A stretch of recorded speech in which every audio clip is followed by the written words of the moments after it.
ఈ press meet ముఖ్య ఉద్దేశం ఏంటంటే ఆగస్టు 17వ తారీఖు రోజు మనం ఇదివరకు ఇక్కడ పెద్దపల్లి ప్రాంతానికి సంబంధించినటువంటి రామగిరి ఖిలా గురించి మనం ప్రెస్ మీట్ పెట్టడం జరిగింది. దాన్ని ఫాలోఅప్గా ఇప్పుడు మనకు ముఖ్యమంత్రి గారి ప్రోగ్రాం రేపు ఉన్నది కాబట్టి దాన్ని దృష్టిలో పెట్టుకొని మనం కోరేది ఏంటంటే మన దేశంలోనే అతి పురాణమైనటువంటి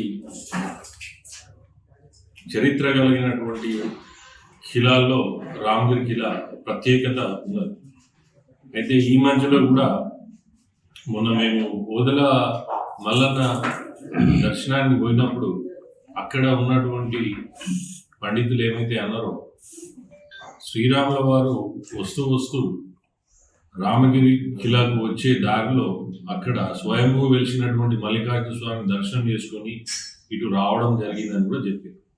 అంటే కొన్ని వందల సంవత్సరాల కింద ఏదైతే రామగిరి ఖిలా మన పెద్దపల్లి జిల్లాకు సంబంధించి స్వయంగా శ్రీరాముడు తర్వాత సీతమ్మ వాళ్ళిద్దరు కూడా అక్కడ వాళ్ళు ఉన్నట్టు చాలా ఆధారాలతో పాటు చరిత్ర చెప్తున్నారు.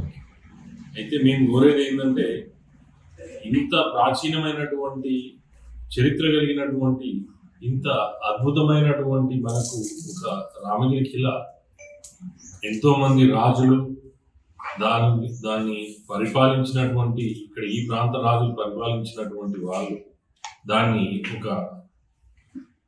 ఒక ఫోర్ట్ని దాని యుద్ధానికి కదా వాళ్ళు ప్రిపేర్ అయ్యే ముందు దాని ఒక ట్రైనింగ్ క్యాంప్ అనుకోవచ్చు, మీరు ఇంకేదన్నా అనుకోవచ్చు. అటువంటి దాన్ని చాలా మంది రాజులు చాలా మంది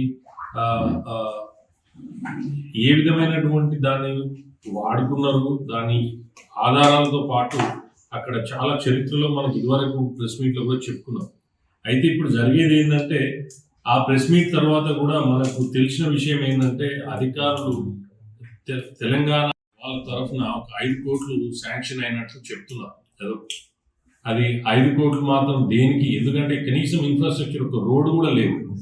అది మన దేశంలోనే శ్రావణ మాసంలో వచ్చి మెడిసినల్ ప్లాంట్స్ ఉన్నటువంటి దాంట్లో ఒక నెల రోజులు ప్రత్యేకంగా వివిధ యూనివర్సిటీ నుంచి వచ్చి దేశం నుంచి వచ్చి కూడా మూలికలు తీసుకుపోయేటువంటి ప్రత్యేకమైన ప్రాంతం. అయితే ఈ మధ్య కాలంలో మనం చూస్తున్నాం బీజేపీ పార్టీ తరఫున కేంద్ర ప్రభుత్వం ఇచ్చినటువంటి కొన్ని నిధులు ఏది మన టెంపుల్స్కి కావచ్చు, లేకపోతే ఈ పర్యాటక కేంద్రాలకు కావచ్చు, దీన్ని ఇవ్వడం జరిగింది. అయితే ఈ ప్రాంతాన్ని కనుక మనం కోరేది ఏంటంటే రాష్ట్ర ప్రభుత్వాన్ని తర్వాత ప్రత్యేకించి ముఖ్యమంత్రి గారిని కోరేది ఏంటంటే మీరు ఒక ప్రత్యేక దృష్టి పెట్టి దీన్ని మీరు ఒక స్పెషల్ కేసుగా తీసుకొని దీన్ని మీరు అభివృద్ధి చేయాల్సిందిగా మా ప్రత్యేక విన్నపం. ఎందుకంటే ఇంత చరిత్ర ఉండి ఇంత ప్రాచీన్యమైనటువంటి ఒక ఫోర్ట్ని మీరు ఈ ప్రాంతంలో ఎక్కడ కూడా మీరు చూసి ఉండరు. దానికి కనీసం బేసిక్ ఇన్ఫ్రాస్ట్రక్చర్ కూడా లేదు. కాబట్టి దాన్ని మేము కూడా బీజేపీ పార్టీ తరఫున మేము ఎందుకు అడుగుతున్నాం అంటే అది ఒక స్టేట్ మాన్యుమెంట్గా ఉంది. ఒక సెంట్రల్ మాన్యుమెంట్గా కనుక లిస్ట్లో ఉంటే మేము దాన్ని ప్రత్యేకంగా మేమే వెళ్ళి దాన్ని పోరాటం చేసి దాన్ని మిగతా టూరిజం శాఖ కావచ్చు, మిగతా మినిస్ట్రీలకు సంబంధించిన వాటి దగ్గరికి వెళ్ళి మేము చేసేవాళ్ళం. వాళ్ళు ఒకటే అంటున్నారు ఏంటంటే ఇది స్టేట్ డిపార్ట్మెంట్ తర్వాత స్టేట్ టూరిజంలో లేకపోతే స్టేట్ మాన్యుమెంట్లో ఉంది కాబట్టి వాళ్ళు చొరవ తీసుకొని ఇస్తే తప్పితే మేము కూడా ఏం చేయలేనటువంటి పరిస్థితి అని చెప్తున్నారు. ఇప్పుడు మనం చూస్తే ఇక్కడ రామప్పకు 75 కోట్లు, తర్వాత భద్రాద్రి రాముల వారికి 61 కోట్లు, జోగులాంబ అమ్మవారికి 36.73 కోట్లు, తర్వాత ఇక్కడ ఏది మన భువనగిరి కోట నవీకరణకు 56 కోట్లు చిల్లర, తర్వాత అనంతగిరి ఎకో టూరిజానికి దానికి కూడా 38 కోట్లు, ఇట్లా చేసుకున్న సుమశీల ప్రగతికై 68 కోట్లు. అంటే దాదాపు ఎంత లేదన్నా కానీ ఒక 200 కోట్లు ఇప్పటికే కేంద్ర ప్రభుత్వం వివిధ టెంపుల్స్కి తర్వాత ఈ పర్యాటక కేంద్రాలకు ఇచ్చింది. మేము కోరేది ఏంటంటే మీరు త్వరితగతిగా చేస్తే ఇక్కడ ఉన్నటువంటి 2 కాన్స్టిట్యున్సీలు పెద్దపల్లి ప్లస్ మరియు మంత్రికి ఒక ఒక ఒక మంచి వైభవం తీసుకొచ్చినటువంటి వారు అవుతారు. మీరు దానికి ఒక ఇన్ఫర్మేషన్ ఇక్కడ ఉన్నటువంటి కలెక్టర్ గారి దగ్గర కానీ మిగతా వాళ్ళ దగ్గర కావాల్సినటువంటి ఇన్ఫర్మేషన్ అంతా ఉంది. ఒకవేళ మేము కూడా చేయాలంటే మీరు ఒక లెటర్ ఇవ్వండి. మేము కూడా సెంట్రల్ గవర్నమెంట్ కానీ మన సంబంధిత మినిస్టర్లకు ఆ శాఖకు సంబంధించిన వాళ్ళ దగ్గరికి వెళ్ళి మేము కూడా వాళ్ళు కోరడం జరుగుతుంది.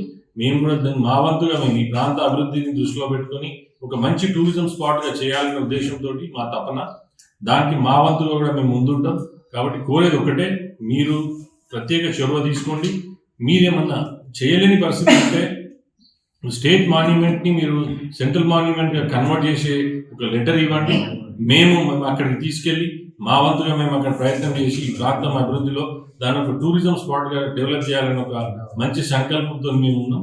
కాబట్టి ఒకటే కోరుతున్నాం, మీరు మిగతా ప్రాంతాల్లో ఏ విధంగా చేస్తున్నారో మా పెద్దపల్లి ప్రాంతంలో కూడా దీని మీద ప్రత్యేక దృష్టి పెట్టి దీన్ని త్వరితగతిగా వెంటనే దీన్ని అభివృద్ధి మార్గంలో చేస్తూ మొదలు ఎంతో కొంత ఎక్కువ అమౌంట్ మీరు దీనికి ఇచ్చి ఈ రోడ్డు తర్వాత బేసిక్గా మీదికి వెళ్ళి ఆ ప్రాంతాన్ని బేసిక్ ఇన్ఫ్రాస్ట్రక్చర్ మీరు చేపట్టాలని కోరుకుంటూ మళ్ళా మేము కూడా మా వంతుగా మేము దీనికి ఎంత వరకైనా మేము దీన్ని సెంట్రల్ గవర్నమెంట్ వరకు తీసుకెళ్ళి మా వంతు ప్రయత్నం కూడా మేము చేస్తాము.